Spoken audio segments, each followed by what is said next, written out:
дуруд бинандагони азиз, барномаи ахбори озодиро бо хабарҳои тозаи Тоҷикистону ҷаҳон манзури шумо мекунем. имрӯз 29 июл ин мавзӯъҳоро дорем. масъулони Кумитаи забони Тоҷикистон ислоҳоти ворид карда ба имлои забони тоҷикиро зарурӣ медонанд. Коршиносон зоҳиран аз ин иқдом дастгирӣ мекунанд.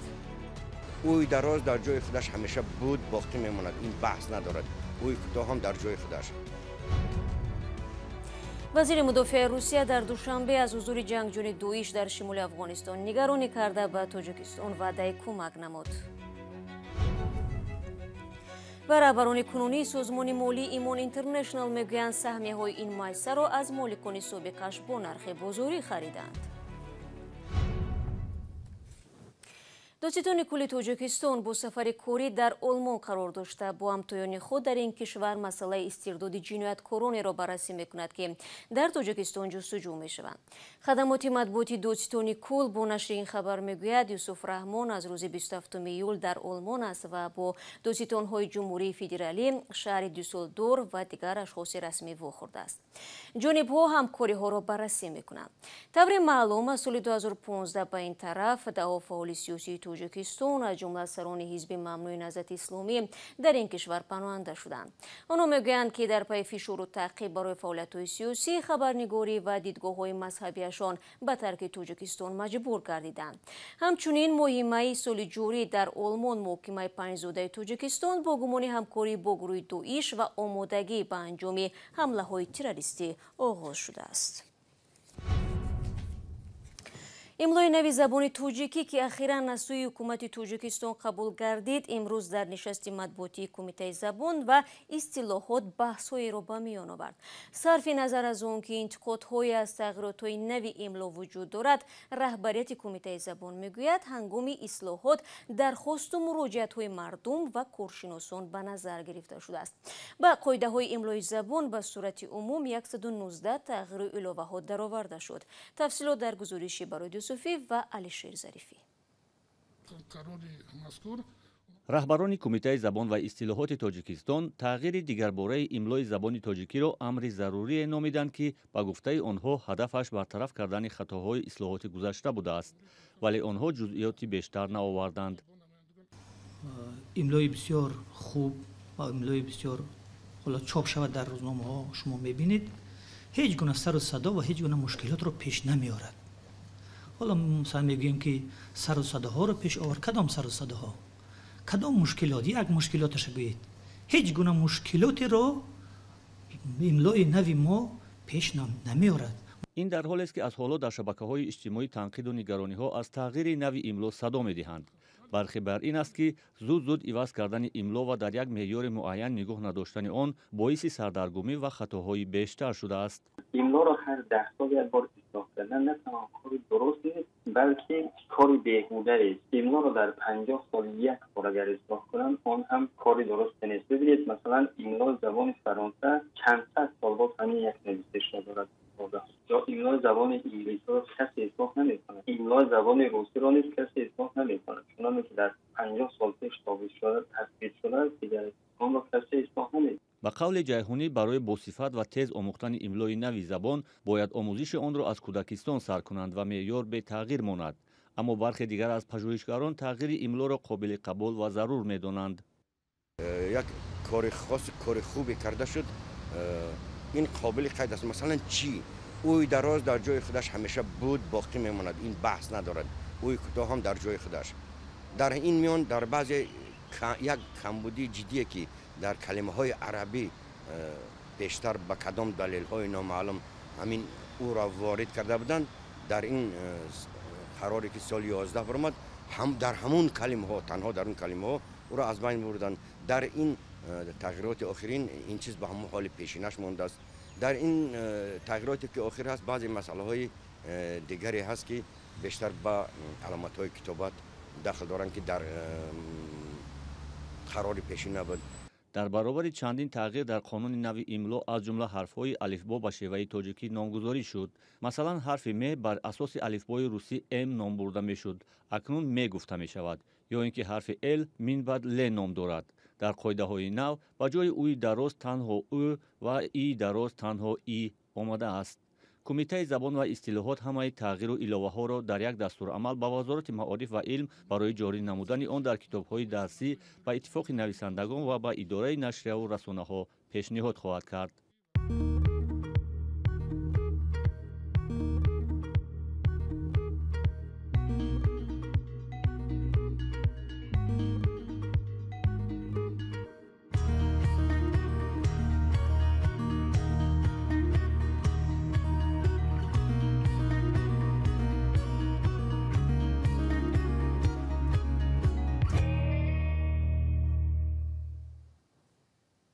برنامه ادامه میدیم. با بیرونشوی نیروهای آمریکا از افغانستان، روسیه به مرز کشورهای همپیمانش در آسیای مرکزی تهدید احساس میکند.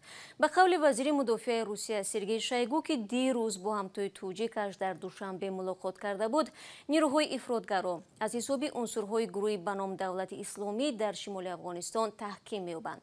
شایگو افزود دولت اسلامی جنگجویان مسلح خود را از سوریه و لیبیا به افغانستان انتقال داده است. یک دیپلمات بلندپایه روسیه افزایش نفوذ طالبان در شمال افغانستان را تهدید ارزیابی کرده است، زیرا این گروه در مقابل روسیه و همپیمانهایش سیاست دشمنانه دارد. جزئیات در گزارشی عبدالله شروف. نمایندگان رسانه‌های مستقل را در نشست سران وزارت‌های دفاع کشورهای عضو سازمان همکاری‌های شانگهای راه ندادند و بعد از انجام آن هم نشست مطبوعاتی با خبرنگاران برگزار نشد. اما موضوع اساسی این نشست بد شدن وضع امنیت در افغانستان، فعال شوی سازمان‌های اکستریمیستی در این کشور و خوف‌هایی که از این جمهوری اسلامی به همسایه کشورهایش میرسد بود. رسانه‌های روسی اظهارات سرگئی شایگو وزیر مدافع را پهن کردند که در آن گفته می‌شود روسیه برای تقویت حمایه مرزهای کشورهای عضو سازمان همکاری‌های شانگهای چاره اندیشید. روسیه از جمله وعده داد کمک‌های نظامی و تقدیم اسلحه و مهمات جنگی را به ارتش تاجیکستان ادامه می‌دهد. ظاهرا این کمک‌ها در دایره برنامه با اسلحه تامین کردن ارتش تاجیکستان در حجم 1 میلیارد دلار است که اجرایش از سال 2014 این جانب طول می‌کشد. چون این سازشنامه میان دوشنبه و مسکو به خاطر 49 سال تمدید کردن مهلت بدوباش پایگاه 201 روسیه در تاجیکستان به امضا رسیده بود. درباره سرعت بخشیدن به اجرای این برنامه در این نشست سخنی گفته نشد. وزارت مدافعه تاجیکستان هم در این باره یادآور نشده است. حالا تاجیکستان تنها به یاری‌های عملی و تأخیرناپذیر در امر تحکیم حمایه مرزهای جنوبیش توجه دارد. رهبران وزارت‌های مدافعه از یکباره بد شدن اوضاع افغانستان ابراز نگرانی کرده مسئله تحکیم صلح و ثبات را مطرح کردند. تأکید شد که به ناامن شدن وضعیت در کشورهای عضو سازمان همکاری‌های شانگهای و فعال شدن سازمان‌های تروریستی پس از خروج نیروهای ناتو از افغانستان نباید راه داد. با گفته وزارت مدافعه تاجیکستان در این نشست همچنان مسئله تبادل سریع اطلاع میان کشورها، تحلیل حالتهای بحرانی و اندیشیدن چاره‌های پیشگیری کننده در نسبت سازمان‌های اکستریمیستی بررسی شد. اما مشخصاً نگفتند که این چاره‌ها کدام است. هرچند هفته اخیر روسیه 17 زره‌پوش نوی BMP-2M را به تاجیکستان انتقال داد. این زره‌پوش‌های نو قرار است در مشق‌های نظامی اول ماه اوگوست در مرز تاجیکستان و افغانستان استفاده شوند. با وجود آنی که طالبان وعده داد برای امنیت کشورهای همسایه خوف ایجاد نمی‌کند، در قسم از مرز افغانستان و تاجیکستان سلاح به دستان گروه انصارالله را جایگیر کرده است. انصارالله در تاجیکستان سازمان تروریستی شناخته شده، فعالیتش ممنوع است. این سازمان را تاجیکی زاده تاجیکستان محمد شریپوف راهبری می‌کند. انصارالله را سالهای 90 عصر گذشته زادگان تاجیکستان سازمان دادند و جنگیان آن زیر پیگرد قرار دارند. از این رو ظاهراً مرزهای جنوبی تاجیکستان در آینده نزدیک آرام نخواهند بود.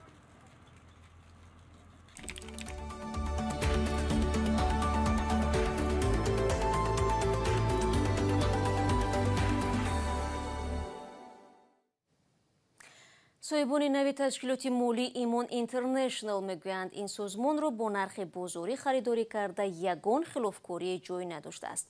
این در حالی است که پیشتر محققان یک مرکز پژوهشی آشکار نمودند که بانک ملی تاجیکستان هنگام یک عملیات مؤسسان و رهبران تشکیلات ایمان اینترنشنال را مجبور کرده است با نرخ ارزان سهمیه‌های خود را فروشند و رهبران پیشینش برکنار شوند. فرزان محمدی موضوع را ادامه می‌دهد. مالکان نوی ایمان اینترنشنال در شهر خوجند میگویند بسته سهمیه های این تشکیلات را از صاحبان قبلی آن با نرخ بازار خریدند و حقوق آنها پایمال نشده است. این نکته در یک نشست خبری در شهر خوجند روز 28 ایول در حضور خبرنگاران صدا داد. از این قبل محققان ACCRP مرکزی پژوهش فساد و جنایت‌های سازمان یافته آشکار کرده بودند که ایمان اینترنشنال در یک عملیات پیچیده و شبهناک از دست مؤسسان تاجیکستانیش با نرخ ارزان گرفته شد و صاحبکار ایتالیایی وینچنزو ترانی بسته اساسی سهمیه ها را به دست آورد. مؤلفان تحقیق نوشتند در خریدن سهمیه ها صاحبکار ایتالیایی از پشتیبانی جمال‌الدین نورعلیف معاون اول رئیس بانک ملی برخوردار بود. مالکان نو فاشکاری های ژورنالیستان تحقیقگر را بی‌پایه خواندند.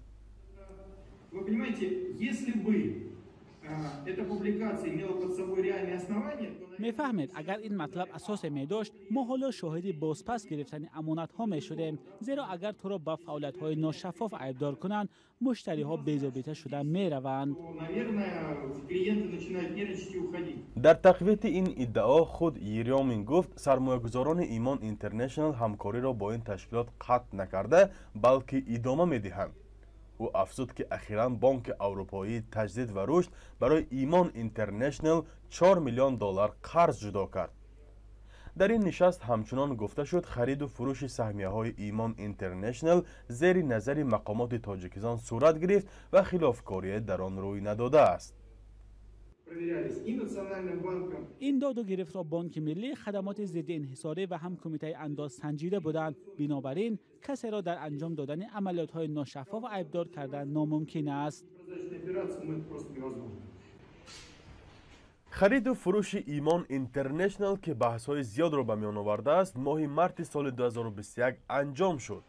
بر اساس آن شرکت میکروکاپیتال، بانک اروپایی تجدید و رشد و بانک رشد صاحبکاری FMI هلند به صورت عموم 43.5% سهمیه های ایمان اینترنشنال را که در دست سهام اساسی آن فاند خرد قرضدهی ایمان بود به 5.4 میلیون دلار خریدند.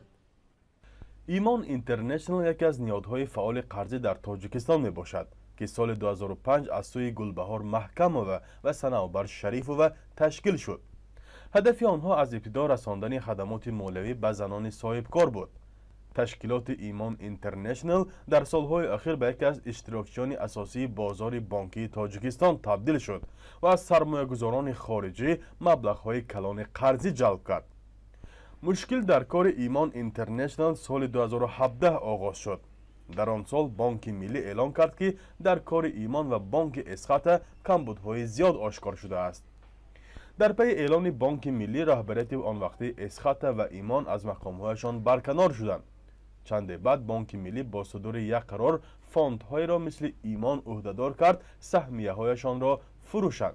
این قرار بانک ملی به گلبهار محکمه و صنوبر شریف و انتخابی را جز فروختن سهمیه‌هایشان نگذاشت. فرزان محمدی، رادیو آزادی، شهر خوجند. قرغیزستان و توجیکستان 40 کیلومتر دیگری مرز را مشخص کردند. در این باره در جلسه پارلمان قرغیزستان روز 29 ایول عبدولله میرزویف عضو کمیسیه حکومتی اون کشور در مورد تعیین و نشانه‌گذاری سرحد اطلاع داد. جانب توجیکستان در این باره چیزی نگفته است. از 12 تا 17 ایول در شهر بیشکک ملاقات گروه‌های کاری توجیکستان با قرغیزستان برگزار شد. مقامات قرغیزستان هم جزئیات این ملاقات را توضیح ندادند. هم مسئله در منطقه بحثی مرزی دو کشور با سبب‌های گوناگون مناقشه سر می‌زند. بینندگان عزیز، فرصتی که در اختیار داشتیم به پایان میرسد. تفصیلاتی از این بیشتر چون همیشه میتوانید در وبسایت رادیو آزادی بخونید و نوارها را در کانال ما در آزادی ویدیو تماشا کنید. فردا با خبرهای تازه در خدمت شما عزیزان قرار میگیریم. خود را احتیاط کنید و خدا نگهدار.